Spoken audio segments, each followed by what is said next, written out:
Hi girls, welcome back to my YouTube channel blushing beauty. कैसे हैं आप सब? आई होप कि आप सब अच्छे होंगे, हैप्पी होंगे एंड सेफ होंगे।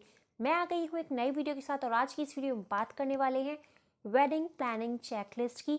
यानी आपकी इंगेजमेंट हो गई, इंगेजमेंट से शादी तक का सफ़र कैसे आपको तय करना है, यानी क्या तैयारियां करनी है शादी की। और मैं एक स्टेप आपको आज बताने वाली हूँ, स्टेप बाय स्टेप बताऊंगी वेडिंग प्लानिंग के बारे में, कैसे आपको अपनी शादी प्लान करनी है, कैसे ऑर्गेनाइज करनी है, कैसे क्या चीज़ें करनी है। तो आइए टाइम वेस्ट ना करते हुए वीडियो करते हैं शुरू। चैनल बनाए है तो चैनल को सब्सक्राइब कीजिएगा, वीडियो को लाइक कीजिएगा, शेयर कीजिएगा एंड कमेंट कीजिएगा। अच्छी लगे तो बताइएगा, अच्छी ना लगे तब भी बताइएगा, अपना कमेंट ज़रूर कर दीजिएगा। आइए बढ़ते हैं वीडियो की तरफ। यहाँ पे ये कहना चाहूँगी, चाहे लव मैरिज हो चाहे अरेंज मैरिज हो, ये वीडियो सबके लिए है। वेडिंग को कैसे प्लान करना है ये बताने वाली हूँ एंड ये सारी चीज़ें मैंने स्पेशली आप लोगों के लिए प्लान किया है, एक भी चीज़ मिस नहीं करूँगी, इसलिए आप इस वीडियो को पूरा देखिएगा। शादी आपकी, देखिए क्या होता है हमारे इंडियन कल्चर में ना, पहले शादियाँ तय हो जाती हैं 6 महीने 8 महीने पहले या साल भर पहले तय हो जाती हैं और फिर शादी की तैयारियाँ होती हैं। तो ये साल भर में जो तैयारियाँ होनी है उसकी बात करेंगे, या फिर उन लोगों के लिए भी वीडियो खास होगी जिनकी इंगेजमेंट हो गई और 2 से 3 महीने के अंदर शादी है। तो आइए बढ़ते हैं पॉइंट की तरफ। गर्ल्स, आपकी इंगेजमेंट हो गई है तो इंगेजमेंट के बाद सबसे ज़्यादा पहली चीज़ जो होती है वो आप हमारे इंडियन कल्चर में होता है, कुछ लोग मानते हैं कुछ लोग नहीं मानते हैं, ये आपके ऊपर है। पंडित जी से कुंडली वगैरह दिखा के टाइम वगैरह सेट करके एक अच्छा शुभ मुहूर्त निकाला जाता है और मेरे हिसाब से मतलब ये सब लोग मानते ही हैं। जितने भी लोग इंडिया में हैं वो पंडित जी से ही डेट निकलवाते हैं रेदर देन कि आप लोग खुद से बुक कर लेते हैं। जैसी भी आपकी चॉइस हो, आप एक प्रॉपर डेट निकालिए शादी की। उसके बाद शादी की डेट निकालने के बाद एक बार आप लड़के वालों से भी मतलब कांटेक्ट कीजिए, और जिसने भी निकाली है, लड़के वालों ने निकाली है लड़की वालों ने निकाली है, दोनों मतलब पार्टीज़ को ये चीज़ पता होनी चाहिए। उसके बाद आपको करना ये है, आपको शादी का बजट डिसाइड करना है। सबसे ज़्यादा इंपॉर्टेंट होता है ना शादी में एक बजट। हर क्लास के लोग होते हैं, हर स्टैंडर्ड के होते हैं। तो देखिए हम जैसे लोग जो मिडिल क्लास के होते हैं उनके लिए सबसे ज़्यादा इंपॉर्टेंट होता है हर चीज़ बजट के अंदर करना है। तो मैं बताऊँ, मैंने अपनी शादी में यही किया था। मेरे पापा ने मुझे बता दिया था कि इतने मतलब तक का तुम्हें ब्राइडल ट्रूसों की तैयारी करनी है, इतने तक का तुम्हें मतलब अपने कपड़े जो आउटफिट्स हैं उसको लेना है, क्योंकि एक एक आउटफिट की कॉस्टिंग भी तो बहुत ज़्यादा हो जाती है। आप मतलब हल्दी सेरेमनी के लिए भी आउटफिट ले रहे हैं ना तो 8 से 10 हज़ार का आता है। ब्राइडल लहंगा लेने जाएंगे तो 15 हज़ार का, ये 10-10 15-15 हज़ार करके आपका बजट बहुत ज़्यादा हो जाता है। तो आपको करना क्या है, एक प्रॉपर बजट डिसाइड करना है वेडिंग का और उसमें कैटेगराइज करना है कि किस चीज़ में कितना बजट आपका होने वाला है। नेक्स्ट पॉइंट की तरफ बढ़ते हैं। तो वीडियो को लाइक शेयर ज़रूर कर दीजिएगा, अच्छी लग रही है तो ज़रूर शेयर कीजिएगा। आपको क्या करना है, आपको एक लिस्ट बनानी है। लिस्ट में आपको गेस्ट के नाम लिखने हैं, फ्रेंड्स के, रिलेटिव्स के एंड दोनों साइड के गेस्ट लिखने हैं। यानी लड़की वालों से भी पूछिए, लड़की वालों से भी, मतलब दोनों साइड के। इससे आपको ये अंदाज़ा हो जाएगा कि कितने लोग आपकी शादी में आएंगे। देखिए आजकल तो कोविड चल रहा है और कोविड में 20, 25, 50 लोगों की लिमिट लगी हुई है, बाउंडेशन लगी हुई है। उस सिनेरियो में बात नहीं कर रही हो, अगर लिमिट है तो ऑफ कोर्स आप 50 लोगों से ज़्यादा भी वेडिंग नहीं कर पाएंगे। बट अगर लिमिट नहीं होती है, आगे चल के सब चीज़ सिचुएशन ठीक होती है, तब की मैं बात कर रही हूँ। आपके पास लिस्ट होनी चाहिए, चाहे 50 लोग आए, 100 लोग आए या फिर 400 लोग आए, आपके पास गेस्ट की लिस्ट होनी चाहिए दोनों साइड से। मैं ये कहना चाहूँगी कि लड़के वालों से बात कीजिए, ग्रूम की फैमिली से बात कीजिए, और ग्रूम की फैमिली से बात करने के बाद कोविड रूल्स को फॉलो करते हुए आपको एक वेन्यू जगह बुक करनी है अकॉर्डिंग टू गेस्ट जितने भी आ रहे हैं उस हिसाब से आप वेन्यू बुक कीजिए। वेन्यू जैसे ही आपका फाइनलाइज हो जाता है, क्योंकि देखिए वेन्यू ऐसा नहीं होता है कि आपने एक होटल देखा, आपको अच्छा लगा और आपने बुक कर दिया, ऐसा नहीं होता है। ज़्यादातर केसेस में आजकल ये होने लगा है कि आपको अच्छा लगता है तब आप लड़के वालों को भी बुलाते हैं, या लड़के वाले देख रहे हैं तो लड़की वालों को बुलाते हैं। पसंद दोनों साइड से होता है, उसके बाद ही बुक किया जाता है। क्योंकि आजकल ना लोगों की थिंकिंग ऐसी हो गई है कि हाँ अच्छा होना चाहिए, चाहे कुछ हो ना हो, मतलब डेकोरेशन वगैरह अच्छी होनी चाहिए। अगर आपके यहाँ भी ऐसा ही है तो आप भी दोनों साइड से एक बार मतलब बातचीत कर लीजिए, उसके बाद आगे प्रोसीड कीजिए बुकिंग की तरफ। नेक्स्ट चीज़ मैं ये कहना चाहूँगी, आप लोगों को केटरर्स को बुक करना है। वेन्यू जब फाइनलाइज हो जाए आपके बाद, उसके बाद आपको केटरर्स को फाइनलाइज करना है। एंड नेक्स्ट पॉइंट ये कहना चाहूँगी, आपको फोटोग्राफी के लिए फोटोग्राफर को बुक करना है। अब आप देख लीजिएगा कि लड़के वाले करें, लड़की वैसे आजकल दोनों साइड से आते हैं, वीडियोग्राफर और फोटोग्राफर। वीडियोग्राफी और फोटोग्राफी दोनों नेसेसरी होती है शादी में, क्योंकि यार शादी एक ही बार होती है और उसको स्पेशल बनाने के लिए आप टाइम के अकॉर्डिंग फोटोग्राफर भी बुक कीजिए। सबसे पहले आपको वेन्यू फाइनलाइज करना है, फिर कैटरर्स फाइनलाइज करने हैं, उसके बाद आप फोटोग्राफी पे जाइए। फोटोग्राफी में आप ये ध्यान रखिएगा कि आपको प्री वेडिंग फ़ोटोशूट कराना है। ये सब चीज़ें भी अगर आप करा रहे हैं तो ये चीज़ भी आप थोड़ा सा ध्यान रखिएगा। एक और बात कहना चाहूँगी, प्री वेडिंग फ़ोटोशूट ज़्यादातर लड़के वाले कराते हैं, तो अगर आप लड़की वाले हैं मेरी वीडियो देख रहे हैं तो इस केस में आप लड़की वालों से बात कर सकते हैं कि उन्होंने ऑलरेडी करा तो नहीं रखा है।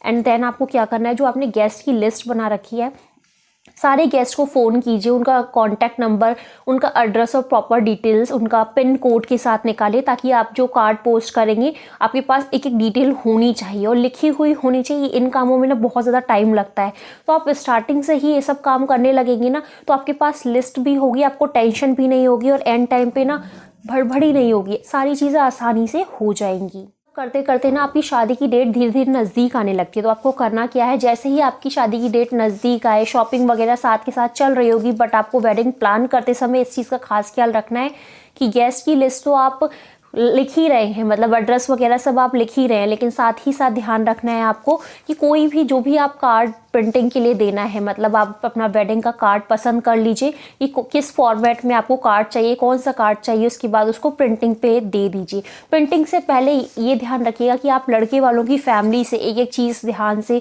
पूछ लीजिएगा। उनके जो भी कार्ड में लिखवाया जाता है ना, कुछ इंपॉर्टेंट लोगों के नाम, और जो भी क्या होता है ना, हम लोग छोटी छोटी मिस्टेक कर देते हैं, स्पेलिंग बाकायदा पूछ लीजिएगा। अगर हिंदी में कार्ड प्रिंटिंग हो रही है तो हिंदी में उनसे लिखवा के एग्जैक्टली मंगवाइएगा, क्योंकि थोड़ा सा भी अगर गलती होगी ना नाम में तो लोग बुरा मान जाते हैं। ऑफ कोर्स बुरा मानने की बात होती है, ये छोटी छोटी चीज़ों का इस टाइम पे आपको ध्यान रखना है कि जो भी नाम आप प्रिंट करवा रहे हैं, लड़के वालों का और लड़की वालों का, दोनों साइड से आपको एक एक चीज़ें चेक करनी है।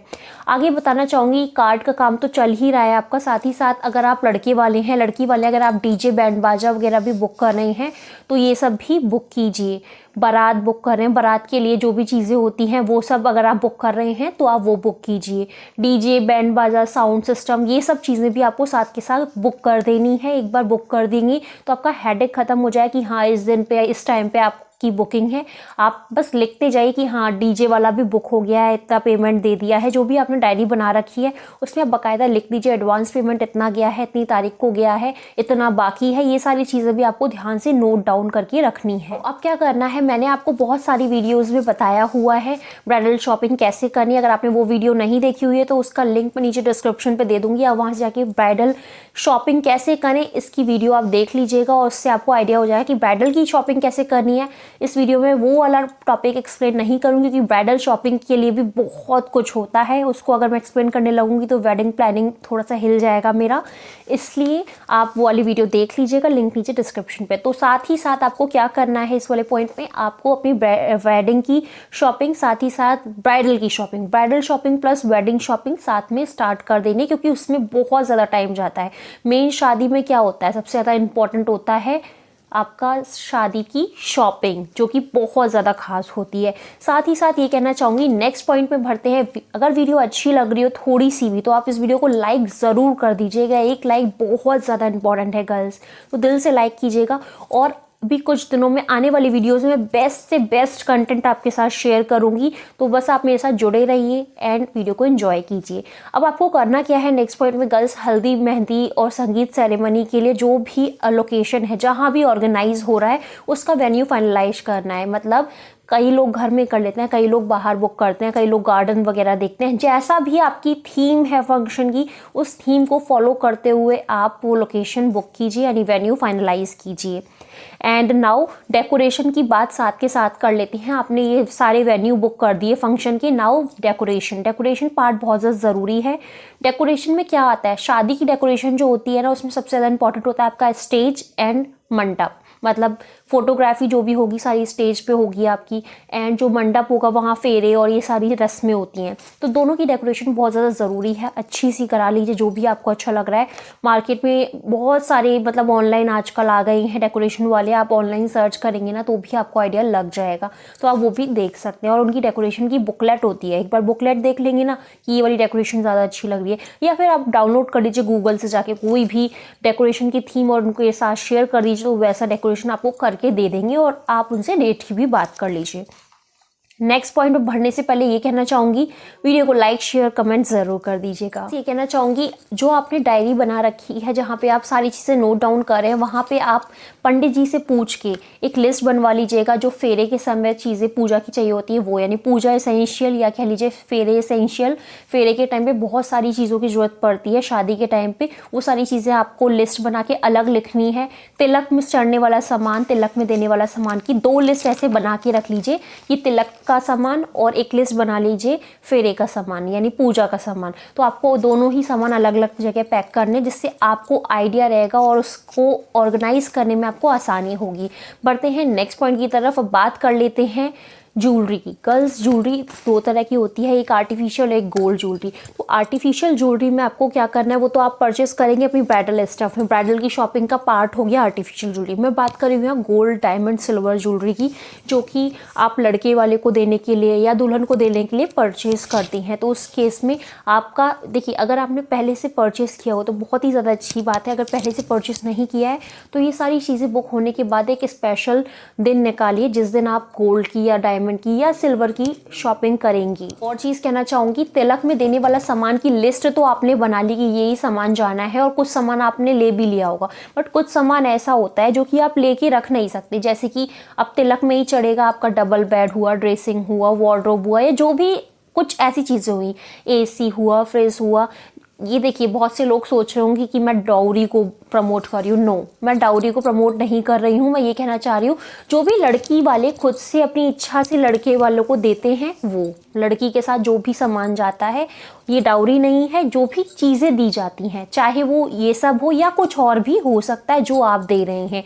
मतलब अगर आप एक लड़की को मतलब अंगूठी भी दे रहे हैं ना, तो वो भी ऐसे तो डाउरी हो जाएगी, बट प्यार से अगर कोई दे रहा है तो वो एक गिफ्ट होता है। तो अगर लड़की वाले ये सब चीज़ें दे रहे हैं तो मैं ये कहना चाहूँगी, आप इस केस में लड़की वालों से बात कर लीजिए कि तिलक का जो सामान है, यानी ये सब जो गिफ्ट हैं, वो उनके घर डायरेक्ट ही आ जाएं, मतलब डायरेक्टली आप प्लेस करवा दीजिए। क्योंकि क्या होगा, अलग अलग शहरों में अगर आप लोग रह रहे हैं तो बहुत ज़्यादा दिक्कत हो जाती है। तो आप लड़की वालों के घर रखवा दीजिए ये सारा सामान, या फिर आप ये कर सकते हैं कि लड़के वालों को ही मतलब पैसे दे दीजिए और उनसे ही बोल दीजिए वो परचेज़ कर लें। आप लोग चले जाएंगे और आप लोग मतलब देख के आ जाएंगे कि जो भी आपकी पसंद है, ऑब्वियसली ब्राइड और ग्रूम की पसंद का ही सामान होगा जो भी होगा। तो जो भी आपकी अंडरस्टैंडिंग होगी ब्राइड एंड ग्रूम की फैमिली वालों की, वो आप करिए। एंड साथ ही साथ ये कहना चाहूँगी कि आप अपना कमेंट कीजिएगा कि आपकी क्या राय है कि लड़की की शादी में ये सारा सामान दिया जाना चाहिए या नहीं दिया जाना चाहिए। ये सारा सामान डाउरी के अंदर आता है या फिर आप सोचते हैं कि ये एज अ गिफ्ट दिया जा रहा है। इस चीज़ पे अपनी राय ज़रूर शेयर कीजिएगा। क्या करना है, ये सारी चीज़ें आपने कर ली है। नेक्स्ट पॉइंट पे इतना कहना चाहूँगी, पंडित जी के बिना शादी नहीं होगी। शादी का एक एक जो सेरेमनी होती है, चाहे फिर वो हल्दी हो या तिलक हो या मेहंदी हो, कुछ भी होता है ना, पंडित जी ही कुछ आके मंत्र वगैरह पढ़ते हैं और उससे ही मतलब शुभ काम की शुरुआत होती है।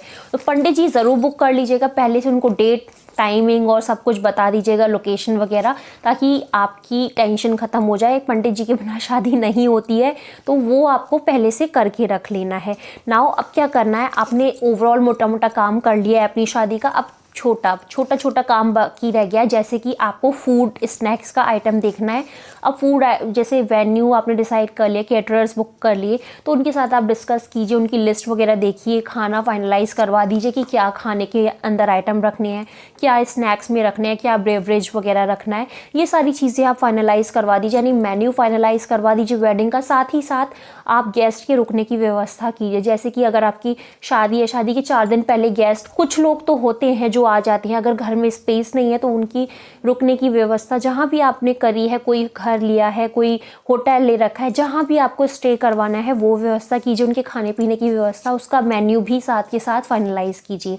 शादी का मेन्यू तो करेंगे ही करेंगे, बाकी और जो फंक्शन होंगे, हल्दी मेहंदी तिलक तो वैसे लड़की वालों का फंक्शन होता है, तो शादी के अलावा हल्दी मेहंदी हुई, इन सब के भी आपको मेन्यू फाइनलाइज करने हैं। ये चीज़ भी साथ ही साथ कर लीजिए। बढ़ते हैं नेक्स्ट पॉइंट की तरफ। तो अब बारी आती है, सारा काम हो गया है, अब आपको बुक करना है प्री ब्राइडल, जो भी आपका प्री ब्राइडल है, पार्लर का जो भी काम होना है ना ब्राइड का, वो सारी चीज़ें बुक कीजिए। मतलब शादी के 3 महीने पहले आप बुक कर लीजिए और प्री ब्राइडल वाला पैकेज लेना शुरू कर दीजिए। डिले मत कीजिए, शादी के 2 से 3 महीने पहले पैकेज लेना शुरू कर दीजिए। एंड मेकअप आर्टिस्ट बुक कीजिए, हेयर स्टाइलिस्ट को बुक कर दीजिए कि इस दिन आपको आना है। और अगर आपकी मतलब अदर लोकेशन पे शादी हो रही है, मतलब सिटी के आउट ऑफ सिटी हो रही है, कहीं और जाके हो रही है, तो उसमें आप वैसे वाले मेकअप आर्टिस्ट से बात कीजिए कि वो आ सकते हैं, या दूसरे शहर में है तो वहाँ के मेकअप आर्टिस्ट को पता कीजिए और उसके बाद बुक कीजिए। ये भी बहुत बड़ा हेडेक होता है। मैं एक वीडियो बना दूंगी आप लोगों के लिए, how to select makeup artist and hair stylist. अगर आपकी शादी बाहर हो रही है तो उस केस में आपको कैसे करना है, ये सब चीज़ें भी बता दूंगी। एंड प्री वेडिंग फ़ोटोशूट हो रहा है तो उसके लिए भी आप मेकअप आर्टिस्ट वगैरह चाहिए अगर आपको, तो आप वो भी आप पहले से बात करके रखिएगा। अब बात करते हैं नेक्स्ट पॉइंट की तरफ। उसमें मैं ये कहना चाहूँगी, शादी की सारी तैयारियां हो रही है यार, घर में भी एक डीजे म्यूज़िक सिस्टम लगवा लीजिए। मतलब बाहर आपके वेन्यू पे तो लगा ही होगा शादी में, लेकिन घर में भी होना चाहिए ना, थोड़ा मतलब ढोल वगैरह बजना चाहिए, लगना चाहिए कि हाँ घर में शादी है। ये सब चीज़ें भी करवाइए। साथ ही साथ घर में लाइटिंग की भी करवा दीजिए अरेंजमेंट, चाहे लड़के वाले हो चाहे लड़की वाले हो। शादी में हर एक घर में लाइटिंग लगती है, थोड़ा सा सुंदर लगता है। कह लीजिए जैसे आपने पीछे मेरी लाइटिंग देख ली है ना, रूम में लगी हुई है, इसे मतलब हिंदी में कहें तो झालर कहते हैं। एलईडी लाइट जो आती है, जो घर के बाहर दिवाली पे हम लोग लगाते हैं, घर सुंदर लगते हैं, तो उस तरह की डेकोरेशन भी करवाइए, फूल वाली डेकोरेशन भी करवाइए। घर में शादी है, अच्छा काम हो रहा है, तो घर भी सुंदर सजा होना चाहिए, तभी तो फील आएगा ना। अब आपको करना क्या है, छोटे छोटे काम अब बचे हुए हैं आपके। आपको गिफ्ट्स को पैक करना है, जो भी शादी में देने वाले गिफ्ट हैं, तिलक में देने वाले गिफ्ट हैं, वो सब पैक करना है आपको। साथ ही साथ पैक करके उनको एक जगह ऑर्गेनाइज करना है।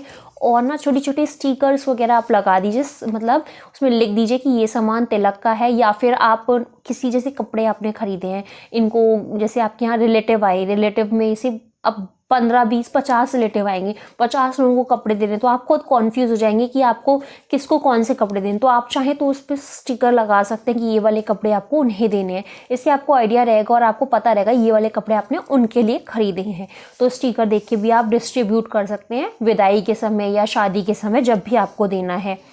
अब मैं ये कहना चाहूँगी कि शादी की तैयारियां तो हो रही हैं, सही समय है शादी के 1 महीने पहले आप कोर्ट मैरिज के लिए रजिस्ट्रेशन कर दीजिए और 1 महीने बाद कोर्ट मैरिज में जाके अपना मैरिज सर्टिफिकेट ले लीजिए, तो बहुत अच्छा टाइम होगा। 1 महीने पहले आप रजिस्ट्रेशन करेंगी और 1 महीने बाद यानी जब आपकी शादी हो जाएगी उसके बाद आप जाके कोर्ट मैरिज का सर्टिफिकेट ले सकते हैं।